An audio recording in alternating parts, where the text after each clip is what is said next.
So before we dive into the actual course and all of the 56 techniques within it, maybe more by the time that you're viewing this because it's an iterative course, I had a crazy idea.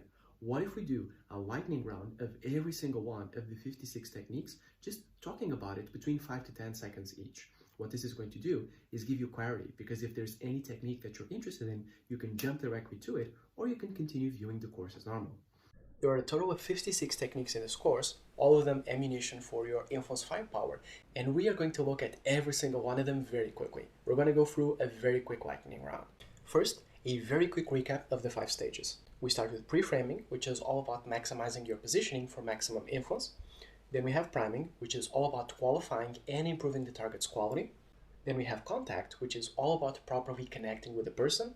Then disarmament, which is about identifying and removing objections they may have. And finally, we have constriction, which is about providing the final incentives to close them.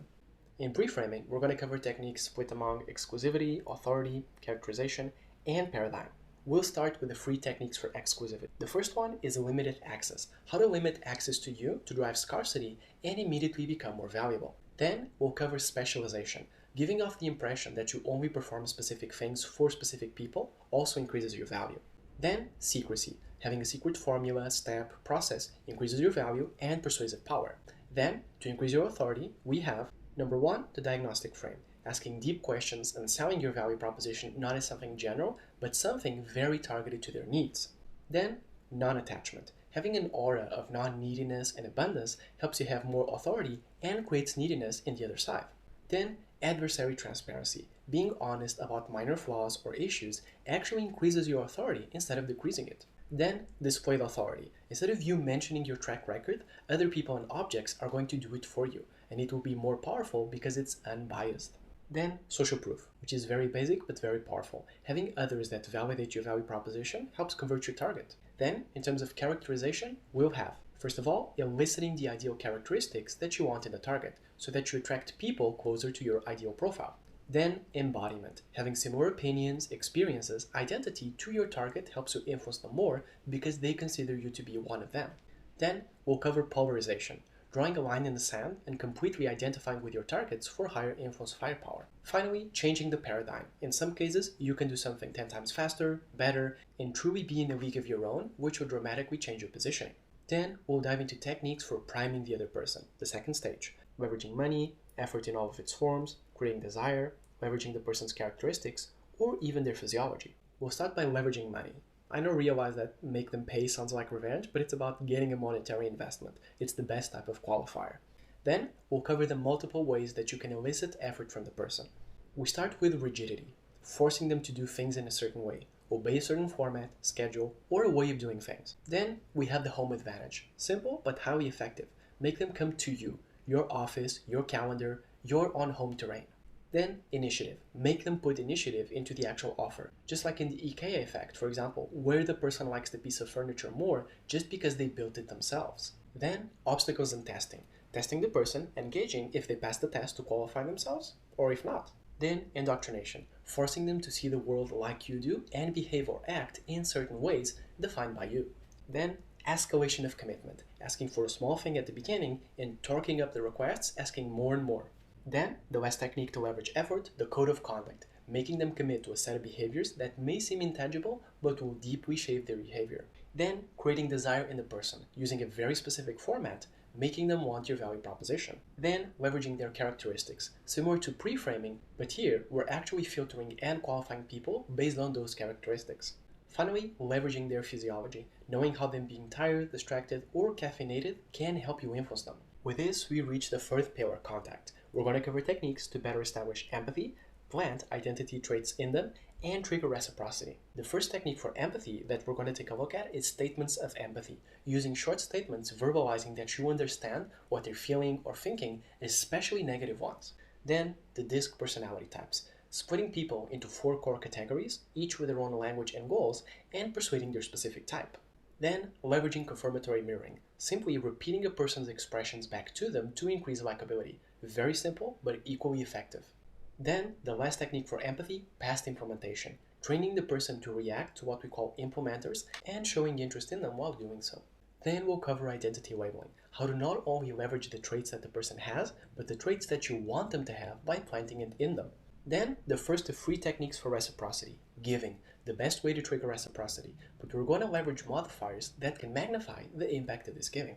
After that, we'll cover how using a personal touch can be leveraged to count as giving, effectively triggering reciprocity by just giving them attention, giving without giving. Then, our final consideration about reciprocity, which will be how the timing of the return of the favor will impact both you and the other person.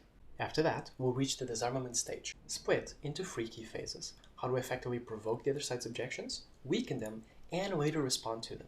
Starting with provoking, we're going to take a look at techniques such as number 1, exclusion confirmation, reverse psychology at its best, saying that this might not be for the person will get them to chase, or not. Then, negative anchoring, exaggerating a demand and gauging if the person accepts it or not. Then, starting with the negative, turning all positive questions into negative ones to give them the freedom to say no if they really want to. Then, preemptive labeling, mentioning your negative points before the other side can even state them and disarming them yourself. Then, adverse transparency again. In this case, instead of using it to boost your authority, we're using it to bait the person into saying if they have an objection with these minor issues or not at all. Then, we'll cover 3 techniques for weakening an objection, including the possibility shuffle, giving the other side equally plausible options to make them lose conviction in the original one. Then, value identity contradictions, making their objection seem like something that contradicts their personality to weaken it, causing a short circuit of sorts. And the last technique for weakening, social identity contradictions, making their option seem like something that the majority does not do to weaken it. It's negative social proof. Then, we'll cover techniques to actually respond to these objections, including, first of all, up answers, leveraging both uncertainty and potential to optimize logical answers for logical objections. In case the objection is emotional, we can do 2 things. First of all, increasing certainty in the person, because most objections are caused by lack of certainty. So we use the same exact desire building pattern that we did in priming, but in this case not to qualify the person, but to actually disarm and even prevent objections. After this, we dive into our 5 ways model to deal with emotional objections. The first of the 5 ways is reshaping. We take an objection based on a specific fact like price, budget, whatever it is, and we reshape it to the emotional pattern underneath, such as obtaining value, which is much easier to deal with. Then we have flipping. When the person asks us if we make a discount, ask them if they make a discount, or flipping in other possible ways, as we'll see. Then accelerating, agreeing with their objection and expanding on it to make it seem ridiculous and lose its strength. Then deflecting, using an implementer to reply to an objection. Asking, for example, how can we make this happen, or any other, to divert the person from the actual objection. And for bonus points, getting them to focus on actually how we can make this happen, or a similar topic. And finally, the last of the 5 ways, diagnosing, responding to an objection with a request for more information. When they object on the price of a product, for example, asking, what kind of features would the product need to have to justify that price? If you've done everything well in the first 4 stages, you are now at the closing stage, constriction. For this, we are going to both reinforce our option and limit the other side's options. The first reinforcement technique is streamlining. Making something seem simpler or faster will make people accept it more. Then, implementers. Asking the person how they would do something makes them visualize it and do it more easily. Then, intent labeling. Making the person verbalize, I am going to do this in the first person, crystallizing their commitment.